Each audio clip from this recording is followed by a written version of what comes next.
Hi കൂട്ടുകാരെ, നമസ്കാരം. എന്തൊക്കെയാ വിശേഷം? എല്ലാവരും സുഖമായിരിക്കണമെന്ന് വിചാരിക്കുന്നു. ഞാനും ഇവിടെ സുഖമായിരിക്കണു. അപ്പോൾ എന്തൊരു ചൂടാലേ, ചൂട് സഹിക്കാനായിട്ട് പറ്റണില്ല. അപ്പോൾ നമുക്ക് മനുഷ്യർക്ക് സഹിക്കാൻ പറ്റുന്നില്ല, അതുപോലെ തന്നെയാണ് പക്ഷികൾക്കും മൃഗങ്ങൾക്കും എല്ലാം അല്ലേ. അപ്പോൾ ഈ ചൂട് കാലത്ത് ശ്രദ്ധിക്കേണ്ടതായ ഒരു കാര്യം എന്ന് പറയുന്നത് നമുക്ക് ശാരീരികമായിട്ടുള്ള ബുദ്ധിമുട്ടുകൾ ഒരുപാടുണ്ടാവും. കാരണം ഡീഹൈഡ്രേഷൻ ആവുക, നമ്മൾ എത്ര വെള്ളം കുടിച്ചാലും നമുക്ക് യൂറിനായിട്ട് പോകണില്ല, കൂടുതലായിട്ട് നമുക്ക് വയർപ്പ് കൂടെ പോകുന്നത് അല്ലേ. അപ്പോൾ ഫാൻ ഇല്ലാണ്ട് ഒരു നിമിഷം പോലും നമുക്ക് ഇരിക്കാനുള്ളൊരു കാര്യം ചിന്തിക്കാനേ പറ്റില്ല. അങ്ങനെയുള്ള സമയത്ത് എൻ്റെ അമ്മയ്ക്ക് ഫാൻ ഇട്ട് കഴിഞ്ഞ് കഴിഞ്ഞാൽ പറ്റില്ല. അപ്പോൾ കാല് ധരിക്കണമെന്ന് പറഞ്ഞിട്ട് ഫാൻ ഓഫാക്കാൻ പറയും കേട്ടോ. അപ്പോൾ അമ്മയുടെ കൂടെ ഞാൻ എങ്ങനെ കിടക്കും എന്നുള്ളത് നിങ്ങൾ ചിന്തിച്ച് നോക്കൂ. ഹോസ്പിറ്റലും ഇങ്ങനെയൊക്കെ തന്നെയായിരുന്നു. അത് കഴിഞ്ഞ് വീട്ടിൽ വന്നപ്പോഴും ഇങ്ങനെ കേട്ടോ, ഞാൻ അങ്ങോട്ടും ഇങ്ങോട്ടും ഒന്ന് നീങ്ങി കഴിഞ്ഞ് കഴിഞ്ഞാൽ അമ്മ അപ്പം ഫാൻ ഓഫാക്കിയിടും കേട്ടോ. അപ്പോൾ ഈ ചൂട് കൂടുതലുള്ള ഈ സമയങ്ങളിലാണ് ശീതരക്തമുള്ള പാമ്പുകളൊക്കെ പുറത്തേക്ക് ഇറങ്ങുക, മാളങ്ങൾ വിട്ട് പുറത്തേക്ക് ഇറങ്ങുക. അപ്പം നമ്മൾ ദയനീയമായ ഒരു കഥ അല്ലെങ്കിൽ ദയനീയമായ ഒരു കാര്യം ഇന്നലത്തെയൊക്കെ പത്രങ്ങളിൽ എല്ലാവരും വായിച്ചിട്ടുണ്ടാവും. മിനിങ്ങാന്ന് മുതൽ സാമൂഹ്യ മാധ്യമങ്ങളിലൊക്കെ വന്നിട്ടുണ്ട്. തൃശ്ശൂർ കോടാലി എന്ന സ്ഥലത്ത് ഒരു 8 വയസ്സുകാരൻ മരിച്ചത് അല്ലേ. കേട്ടപ്പോൾ അതൊരു ഷോക്ക് എന്ന് മാത്രമല്ല, മാനസികമായി അത്രയും വിഷമം നമുക്ക് തോന്നിയിട്ടോ. കാരണം അവർ ചൂട് കാരണം ഇപ്പോൾ ടെറസിൻ്റെ മുകളിൽ കിടന്നുറങ്ങുന്നവരുണ്ട്, ജനലുകളെല്ലാം തുറന്നിട്ടിട്ട് കിടന്നുറങ്ങുന്നവരുണ്ട് അല്ലേ. നമ്മൾ ചൂട് സഹിക്കാൻ പറ്റാതെയാകുമ്പോൾ അങ്ങനെയൊക്കെ നമ്മൾ ചെയ്യുന്നുണ്ട്. അപ്പോൾ ഈ കുട്ടിയും അച്ഛനും അമ്മയും കുട്ടിയുടെ ഏട്ടനും കൂടിയിട്ട് ഹാളിൽ ജനലൊക്കെ തുറന്നിട്ടിട്ട് കിടന്നു. അപ്പോൾ എങ്ങനെയാണ് പാമ്പകത്ത് കയറിയതെന്ന് അറിയില്ല. എന്തായാലും 2 കുട്ടികളെയും കടിച്ചു. അപ്പോൾ ഒരു കുട്ടി ഇപ്പോൾ കണ്ണൊക്കെ തുറന്നെന്ന് പറയുന്നുണ്ട്. രണ്ടാമത്തെ കുട്ടി മരിച്ചു. ഇന്നലെ ശവദാഹവും കാര്യങ്ങളൊക്കെ കഴിഞ്ഞു. അപ്പോൾ അത് നമ്മളെ എല്ലാം ഞെട്ടിച്ച ഒരു സംഭവമായിരുന്നു അല്ലേ. ഉറങ്ങിക്കിടക്കുന്നത് കൊണ്ട് അവർ അറിഞ്ഞിട്ടുണ്ടാവില്ല, ഇല്ലെങ്കിൽ അറിഞ്ഞിട്ടുണ്ടായിരുന്നു വെച്ചാൽ നമുക്ക് രക്ഷപ്പെടുത്താമായിരുന്നു എന്നുള്ള ചിന്ത അച്ഛൻ്റെ അമ്മയുടെ മനസ്സിൽ എത്രമാത്രം ഉണ്ടാവും. നമ്മൾ ശ്രദ്ധിക്കാനുള്ളത് ശ്രദ്ധിക്കുക, വരാൻ വെച്ചത് നമുക്ക് എന്തായാലും വഴി തങ്ങില്ല എന്ന് പറഞ്ഞ പോലെയാണ്. അപ്പോൾ അങ്ങനെയൊക്കെ സംഭവിച്ചപ്പോൾ ഒരുപാട് പേര് കമൻറ്റുകളും കാര്യങ്ങളും കണ്ടിട്ടുണ്ട്. വീടും പരിസരവും വൃത്തിയായിട്ട് സൂക്ഷിക്കുക, അങ്ങനെ ആയിക്കഴിഞ്ഞാൽ അങ്ങനെയൊന്നുമില്ല. നമ്മൾ വൃത്തിയായിട്ട് സൂക്ഷിക്കും, പക്ഷേ എല്ലായ്പ്പോഴും എല്ലാവർക്കും ഒരുപോലെ ആയിക്കൊള്ളണമെന്നില്ല. എന്നെ സംബന്ധിച്ചിടത്തോളം എനിക്ക് ഇടയ്ക്കിടയ്ക്ക് ഹോസ്പിറ്റലിലേക്കുള്ള ഓട്ടമാണ് അമ്മയെ കൊണ്ട് കേട്ടോ. അപ്പോൾ ചില ദിവസങ്ങളിൽ എനിക്ക് അടിക്കാനോ തുടയ്ക്കാനോ പറ്റാത്ത, അല്ലെങ്കിൽ എന്തെങ്കിലും നമ്മുടെ വീട്ടിൽ അടുക്കളയൊക്കെ ഒന്ന് വൃത്തിയാക്കാൻ പറ്റാത്ത ഒരവസ്ഥയൊക്കെ ചിലപ്പോഴൊക്കെ വരാറുണ്ട് കേട്ടോ ഇപ്പം. അപ്പോൾ നമ്മൾ എല്ലായ്പ്പോഴും അങ്ങനെ ചെയ്യുന്നവരാണെങ്കിലും ഏതെങ്കിലും സാഹചര്യങ്ങളിലൊക്കെ നമുക്കങ്ങനെ ചെയ്യാതിരിക്കാനായിട്ടുള്ള ഇത് നമുക്ക് സംഭവിക്കാറുണ്ട് അല്ലേ.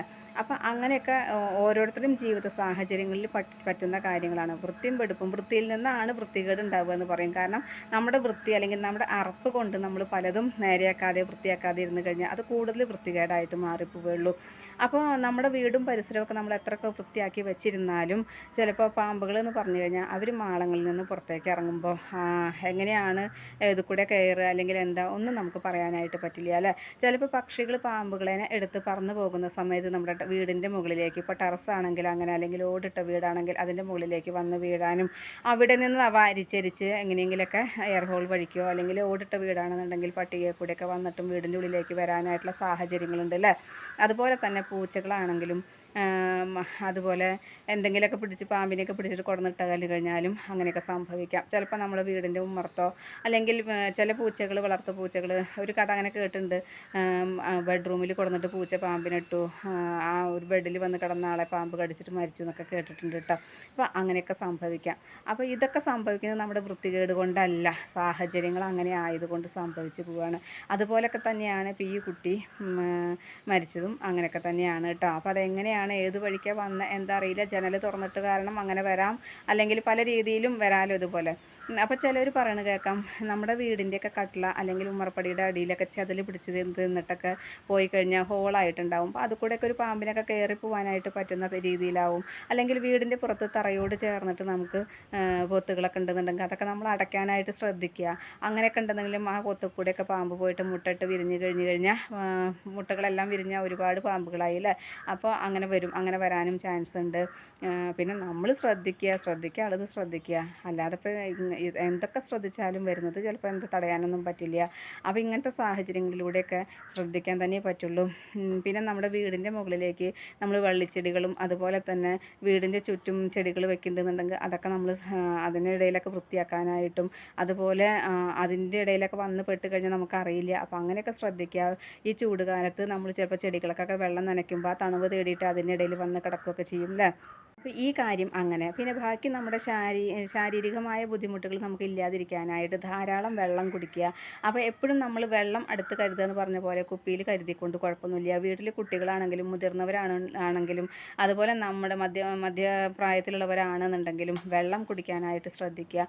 കാരണം നമ്മുടെ ശരീരത്തിൽ നിന്നുള്ള വെള്ളം മൂത്രത്തിൽ കൂടെ അല്ലാതെ തന്നെ വിയർപ്പ് വഴി നമുക്ക് ധാരാളമായിട്ട് നഷ്ടപ്പെടുന്നുണ്ട്. അപ്പോൾ നമുക്ക് പെട്ടെന്ന് നമുക്ക് ക്ഷീണം തോന്നാനും തളർച്ച തോന്നാനും അതുപോലെ തന്നെ കുഴഞ്ഞു വീഴാനൊക്കെ ചാൻസ് ഉണ്ട്. അപ്പോൾ അങ്ങനെയൊക്കെ ഇല്ലാതിരിക്കാൻ വേണ്ടിയിട്ട് നമ്മളെപ്പോഴും വെള്ളം നന്നായിട്ട് കുടിക്കുക. അതുപോലെ കട്ടിയുള്ള വസ്ത്രങ്ങൾ ധരിക്കാതിരിക്കുക, കനം കുറഞ്ഞ വസ്ത്രങ്ങൾ ധരിക്കുക.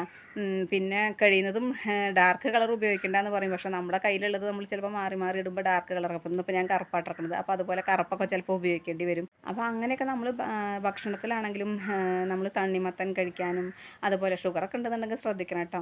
അപ്പോൾ അങ്ങനെ ഭക്ഷണ രീതിയിൽ നമ്മൾ വറുത്തതും പൊരിച്ചതും മസാലകൾ അധികം ഇല്ലാത്ത ഭക്ഷണം അങ്ങനെയൊക്കെ കഴിക്കാനായിട്ട് ശ്രദ്ധിക്കുക. അതൊക്കെ കഴിക്കുമ്പോൾ നമുക്ക് ചൂട് കൂടുതലായിട്ട് അനുഭവപ്പെടും കേട്ടോ. അതുപോലെ ഇപ്പോഴൊക്കെ ചിക്കനൊക്കെ ഉപയോഗിക്കുമ്പോൾ ചൂട് കൂടുമല്ലോ, അപ്പോൾ അതൊക്കെ ശ്രദ്ധിക്കുക. അപ്പോൾ അങ്ങനെ ഭക്ഷണ രീതിയിലൊക്കെ ശ്രദ്ധിക്കുക. വെള്ളം നന്നായിട്ട് കുടിക്കുക. അതുപോലെ നമ്മൾ സംഭാരമായിട്ട് കുടിക്കുക. വാങ്ങിക്കുന്ന സംഭാരം അല്ലാതെ നമ്മൾ വീട്ടിൽ മോരുണ്ടാക്കാനായിട്ട് ശ്രദ്ധിച്ചിട്ട് അങ്ങനെ വീട്ടിൽ മോരുണ്ടാക്കിയിട്ട് അതുകൊണ്ട് സംഭാരം ഉണ്ടാക്കി കുടിക്കുക. നാരകത്തിൻ്റെ ഇലയോ ഇഞ്ചിയോ അങ്ങനെയൊക്കെ ഉണ്ടെന്നുണ്ടെങ്കിൽ അതൊക്കെ നമ്മൾ അതിലേക്ക് ചേർത്തിട്ട് ഒന്ന് മിക്സ് ചെയ്ത് അല്ലെങ്കിൽ അമ്മിയിൽ വെച്ച് ചതച്ച് നമ്മളിട്ട് ചേർത്തിട്ട് അങ്ങനെയൊക്കെ സംഭാരമായിട്ട് കുടിക്കാനായിട്ടൊക്കെ ശ്രദ്ധിക്കുക. അപ്പോൾ നമ്മുടെ ശരീരത്തിലെ ജലത്തിൻ്റെ അളവ് കുറയാതെ നമുക്ക് നിലനിന്ന് പോകാനും അതുപോലെ തന്നെ നമുക്ക് ബാക്കി ബുദ്ധിമുട്ടുകളില്ലാതിരിക്കാനായിട്ടും പറ്റും. അപ്പോൾ അതുകൊണ്ടാണ് അങ്ങനെ പറയുന്നത് കേട്ടോ. എത്രയൊക്കെ നമ്മൾ ഇങ്ങനെ ധാരാളം വെള്ളം കുടിക്കുന്നത് കൊണ്ട് നമുക്ക് ഭക്ഷണം വേണ്ട തോന്നില്ല. പ്രത്യേകിച്ച് ചൂടാകുമ്പോൾ അങ്ങനെ വായിക്ക് രുചിയില്ല എന്നുള്ളത് തോന്നും. അപ്പോൾ കഞ്ഞിവെള്ളമൊക്കെ കുടിക്കാൻ പറ്റുന്നവരാണെന്നുണ്ടെങ്കിൽ കഞ്ഞിവെള്ളമൊക്കെ ഉപ്പിട്ട് കുടിക്കാനായിട്ട് ശ്രദ്ധിക്കുക. അപ്പോൾ ഇതൊക്കെ വളരെ നല്ലതാണ് നമ്മുടെ ശരീരത്തിലേക്ക് ചെല്ലുന്നത് കേട്ടോ. അപ്പോൾ അതൊക്കെ ശ്രദ്ധിക്കുക. പിന്നെ എന്തെങ്കിലും ക്ഷീണമോ തളർച്ചയൊക്കെ തോന്നിക്കഴിഞ്ഞ് കഴിഞ്ഞാൽ വേഗം ഹോസ്പിറ്റലിലേക്ക് എത്തിക്കാനായിട്ട് നോക്കുക. കാരണം വല്ല ഡ്രിപ്പ് ഇടുക കാര്യങ്ങളൊക്കെ ചെയ്യുമ്പോൾ ചിലപ്പോൾ ഡീഹൈഡ്രേഷനൊക്കെ കുറയാനായിട്ട് ചാൻസ് ഉണ്ട്. അപ്പോൾ കുറേ പേർക്ക് അങ്ങനെ ഡീഹൈഡ്രേഷനായിട്ട് ബുദ്ധിമുട്ടുകൾ ഉണ്ടായിട്ട് ഞാൻ ഇപ്പോൾ പറഞ്ഞു കേട്ടു. നമ്മുടെ അടുത്തുള്ളവരും അതുപോലെ നമ്മുടെ റിലേഷനിലുള്ളവരൊക്കെ വിളിക്കുന്ന സമയത്ത് പറഞ്ഞു ഇങ്ങനെ ഹോസ്പിറ്റലിലേക്ക് പോയി ഇങ്ങനെ ഉണ്ടായി എന്നൊക്കെ. ചൂട് സഹിക്കാൻ പറ്റുന്നില്ല, പാലക്കാടൊന്നും സഹിക്കാൻ പറ്റുന്നില്ല പറയുകയാണ് അവർ ചൂട്. അതുപോലെ തന്നെ നമ്മുടെ ഇപ്പോൾ തൃശ്ശൂർ ജില്ലയിലും നല്ലതുപോലെ തന്നെ ചൂട് തന്നെയാണ് കേട്ടോ. ഇതുവരെ ഉണ്ടാവാത്ത പോലത്തെ ചൂടാണ് കേട്ടോ. അപ്പോൾ നമ്മളങ്ങനെ വെള്ളം കുടിക്കാനായിട്ടും അതുപോലെ വെയിലത്തേക്ക് 11 മണിക്ക് ശേഷം 3 മണി വരെ വെയിൽ കൊള്ളണ്ടെന്നൊക്കെ പറഞ്ഞാലും നമുക്ക് രാവിലെ 9 മണി കഴിഞ്ഞാൽ തന്നെ വെയിലിൻ്റെ ചൂട് സഹിക്കാനായിട്ട് പറ്റണില്ല അല്ലേ. പിന്നെ എനിക്കിപ്പോൾ പ്രത്യേകിച്ചും ഹോസ്പിറ്റലൊക്കെ അങ്ങനെ ഇരുന്ന കാരണം ചൂടും ഇതായിട്ട് അമ്മയ്ക്ക് ഞാൻ പറഞ്ഞില്ലേ ഫാൻ അധികം ഇടാൻ പറ്റില്ല. അപ്പോൾ അങ്ങനെയൊക്കെ ആയിട്ട് എനിക്കും ചൂട് വരുന്ന പോലെ എനിക്ക് തോന്നുന്നുണ്ട് കേട്ടോ. അങ്ങനെ മേലൊക്കെ ഇങ്ങനെ ചൊറിയണ പോലെ തോന്നും. പക്ഷേ ഞാൻ ശ്രദ്ധിക്കുകയാണ്, വീട്ടിൽ വന്നപ്പോൾ പിന്നെ ഞാൻ ശ്രദ്ധിക്കുകയാണ്. കാരണം ചൂടുകുരു ഇതുവരെയും ഉണ്ടാവാത്തവർക്ക് പോലും ഈ വർഷം ചൂടുകുരു ഉണ്ടാവുന്നുണ്ട് എന്നുള്ളതാണ് പറയുന്നത്. അടുക്കളയിൽ നമ്മൾ നിന്ന് പണിയെടുക്കുന്ന സമയത്ത് നല്ലതുപോലെ വയർക്കാനുള്ള ചാൻസ് ഉണ്ട്. അപ്പോൾ തലയിൽ നീരിറങ്ങിയിട്ട് നമുക്ക് ചെവി അടയാനും അതുപോലെ ജലദോഷം കഫക്കെട്ടൊക്കെ വരാനൊക്കെ ചാൻസ് ഉണ്ട് കേട്ടോ. അപ്പോൾ രാവിലെ നമ്മൾ നേരത്തെ തന്നെ അടുക്കളയിലെ പണികളൊക്കെ ഒതുക്കി വെച്ച് കഴിഞ്ഞാൽ പിന്നെ എല്ലാവരും കൂടി ഇരുന്ന് വർത്തമാനം പറഞ്ഞു അല്ലെങ്കിൽ പത്രം വായിച്ചു. അപ്പോൾ നമ്മൾ ഹാളിലിരുന്നു ഫാനിട്ടിട്ടൊക്കെ അങ്ങനെയൊക്കെ ഇരിക്കാനായിട്ട് ശ്രദ്ധിക്കുക. ഇല്ല എന്നുണ്ടെങ്കിൽ ബുദ്ധിമുട്ടാണ്. ജോലിക്ക് പോകുന്നവർക്ക് പിന്നെ നമ്മൾ ജോലിക്ക് പോകാതിരിക്കാൻ പറ്റില്ലല്ലോ, അങ്ങനെ പോവുക. എന്താ വെച്ചാൽ തൊഴിലുറപ്പും കാര്യങ്ങളൊക്കെ ചെയ്യുന്നവർക്കും ഈ ചൂട് കാലത്ത് ഭയങ്കര ബുദ്ധിമുട്ടാണ്. നമ്മൾ വെള്ളം കുറയും ചെയ്യും, അതുപോലെ തന്നെ വെയിൽ നന്നായിട്ട് കൊള്ളും ചെയ്യും. പക്ഷേ ക്ഷീണം കൂടും, കുഴഞ്ഞു വീഴും, അങ്ങനെയൊക്കെ ചാൻസുകളുണ്ട് കേട്ടോ. ഞാൻ പറഞ്ഞു മനുഷ്യന് ചൂട് പറ്റുന്നില്ല എന്ന്, മൃഗങ്ങളുടെ കാര്യങ്ങൾ പിന്നെ പറയാണ്ടോന്ന്. അപ്പോൾ അതേ മലയണ്ണാൻ വന്നിട്ട് നമ്മുടെ അടുത്ത വീട്ടിലേക്ക് തെങ്ങിൻ്റെ മുകളിലേക്ക്, നമ്മുടെയൊക്കെ വീട്ടിലും ഇങ്ങനെയൊക്കെ തന്നെയാണ്. പക്ഷേ അടുത്ത വീട്ടിലേക്ക് ഇനി അങ്ങനെ പുറത്തേക്ക് ഇറങ്ങിയപ്പോഴാണ് കണ്ടത്. അപ്പോൾ ശരിക്കും അതിൻ്റെ മുഖം നമ്മുടെ അടുത്തെത്തുന്ന പോലെ നിന്നു കേട്ടോ. അപ്പോൾ നമ്മുടെ തിരുമണക്കല്ലിൻ്റെ ബാക്കിലുള്ള തെങ്ങിൻ്റെ മുകളിലായിരുന്നു. അപ്പോൾ ഞാൻ മൊബൈൽ കയ്യിലെടുത്തില്ല. നമ്മളിപ്പോൾ പണിയെടുക്കുമ്പോൾ എപ്പോഴും മൊബൈൽ കയ്യിൽ വെച്ചിട്ട് വരില്ലല്ലോ. എന്നാലും ഞാൻ പിന്നെ ഇത് കണ്ടപ്പോൾ ഓടിപ്പോയിട്ട് മൊബൈൽ എടുത്തു. മലയണ്ണാൻ തെങ്ങ് കയറിയിട്ട് പോയിട്ട് ഇളനീര് കുടിക്കുകയാണ്. അപ്പോൾ ആൾക്കറിയാം ഉഷാറാവാൻ നല്ലത് ഇളനീരാണ്. അപ്പോൾ ഇളനീര് കുടിച്ചിട്ട് അതിൻ്റെ കാമ്പ് പിന്നെ തിന്നണില്ല, ഇളനീരിൻ്റെ വെള്ളം കുടിച്ചിട്ട് തേങ്ങ അങ്ങനെ തന്നെ വെച്ചിട്ട് ഇറങ്ങി വന്നിട്ട് ആ തെങ്ങിൻ്റെ മുകളിലിരുന്നിട്ട് അടുത്ത തെങ്ങിൽ എവിടെ തേങ്ങ ഉള്ളത് ഇളനീരുള്ളത് നോക്കിയിട്ട് അതിൻ്റെ മുകളിലേക്ക് കയറുകയാണ് കേട്ടോ. അപ്പോൾ അല്ലെങ്കിൽ തന്നെ എല്ലാവർക്കും അവസ്ഥ അങ്ങനെ തന്നെയാണ്. തേങ്ങയില്ല, തെങ്ങിൻ്റെ മുകളിലൊന്നും തേങ്ങയില്ല. ഉള്ള തേങ്ങയൊക്കെ മലയണ്ണൻ വന്നിട്ട് ഇങ്ങനെ കുടിച്ചിട്ട് പോകുന്നുണ്ട്. അതുപോലെ തന്നെ കുരങ്ങന്മാരുടെ ശല്യം ഒരുപാടുണ്ട്, മയിലുകളുടെ ശല്യം ഒരുപാടുണ്ട്.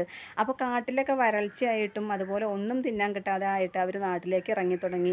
അപ്പോൾ അങ്ങനെ നാട്ടിലും ഇങ്ങനെയൊക്കെ തന്നെയാണ് അവസ്ഥ. വല്ലാത്തൊരു എന്താ പറയുക, വരൾച്ചനെയാണ് വരുന്നത്. വരൾച്ച വരുന്നതിൻ്റെ മുന്നോടിയാണ് മയിലുകൾ വരിക എന്ന് പറഞ്ഞ് കേട്ടിട്ടുണ്ട്. അപ്പോൾ മയിലുകളൊക്കെ എല്ലായിടത്തും ഉണ്ട്. എവിടെ നോക്കിയാലും എത്ര തിരക്കുള്ള നമ്മുടെ ഓട്ടുപാറ പോലും മയിലുകളുടെ ശബ്ദം കേൾക്കുമ്പോൾ നമ്മൾ അന്തം വിട്ടു പോകും കേട്ടോ. അപ്പോൾ അത്രയും തിരക്കുള്ള സ്ഥലങ്ങളിലും കൂടി അവർ കോഴികളെ വിട്ട പോലെയാണ് നടന്നു പോകുന്നത്. മലയെണ്ണം കയറുന്നതും ഇറങ്ങുന്നതൊന്നും കാണിച്ചതാട്ടോ. ഓരോ ദിവസവും ഓരോന്ന് നമ്മൾ കാണും കേൾക്കും ചെയ്യുമ്പോൾ മനസ്സിനെ പിടിച്ചുലയ്ക്കുന്ന രീതിയിലുള്ള വാർത്തകളും അതുപോലെ തന്നെ നമുക്ക് എന്ത് ചെയ്യുമെന്ന് ആദ്യ പിടിക്കുന്ന രീതിയിലുള്ള കാര്യങ്ങളാണ് നമ്മൾ അറിയുന്നത് അല്ലേ. അപ്പോൾ എന്താ ചെയ്യുക, ജീവിക്കാൻ തീരെ പറ്റാത്ത പോലെയായി. ഇങ്ങനെ ഈ രീതിയിലൊക്കെ പോവുക വെള്ളത്തിനും ക്ഷാമമാവുമെന്ന് എനിക്ക് തോന്നുന്നത്. കാരണം തുലാവർഷം അധികം ഉണ്ടായിട്ടില്ല. അപ്പോൾ വെള്ളത്തിന് നല്ലതുപോലെ ബുദ്ധിമുട്ടാവും. എന്താണെന്നുള്ളത് നമുക്ക് ചിന്തിക്കുമ്പോൾ ഒരു അന്തവും ഇല്ല, അല്ലെങ്കിൽ ഒരു കുന്തവും ഇല്ല എന്ന് പറഞ്ഞ പോലെ തന്നെയാണ് അല്ലേ. അപ്പോൾ ഇന്നത്തെ എൻ്റെ വിശേഷങ്ങൾ ഇത്രയൊക്കെ തന്നെയുള്ള എൻ്റെ കൂട്ടുകാർക്ക് ഇഷ്ടമായി ഉണ്ടാവുമെന്ന് വിചാരിക്കുന്നു. ഇഷ്ടപ്പെട്ട് കഴിഞ്ഞാൽ ലൈക്ക് ചെയ്യുക, ഷെയർ ചെയ്യുക. അതുപോലെ പുതിയതായി കാണുന്ന ഏതെങ്കിലും കൂട്ടുകാരുണ്ടെങ്കിൽ സബ്സ്ക്രൈബ് ചെയ്യാൻ മറക്കരുതേ. അടുത്തൊരു വിശേഷവുമായി വേഗത്തിൽ വരുന്നതാണ്. അതുവരേക്കും നന്ദി, നമസ്കാരം. നിങ്ങളുടെ സ്വന്തം വീണ്ടും കാണാം. Bye, see U.